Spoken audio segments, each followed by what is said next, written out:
What's in a game?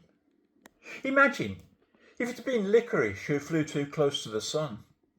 If the philosopher Plato had relationships named after him, the Plato-Nick relationship would be a thing.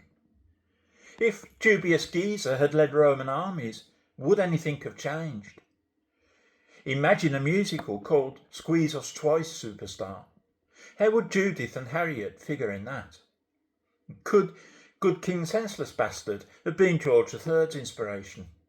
It would explain a lot. And what would have happened if Fellatio Nelson had lived? Would we have seen Napoleon blown apart? How different would the world look now if Christopher the Numbnuts had explored? And how was Captain James cooked? The incredibly prolific Wolfgang Have a Day Off Mozart would have composed considerably fewer masterpieces. We would have had Piss for Our Time, thanks to Prime Minister Neville Chamberpot. And who was Joseph Goebbels? The Goon Show would have been very different with a hairy threesome. Eunuch Powell would not have had the balls to spout shameless racist shit. Rivers of blood?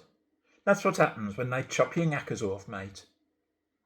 Maggie Flasher may have been arrested before she could crush the unions.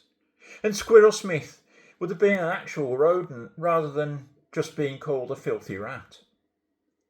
Imagine if selfish Presley had told Colonel Parker to sling his hook and kept all the money. And on the subject of music, would people have listened to Attila Black or Peculiar Clark? And what if Bingo Star had won so much money at the game he never played the drums? And as for modern politics, Phony Blair and George Daftersabrosh were pretty well named.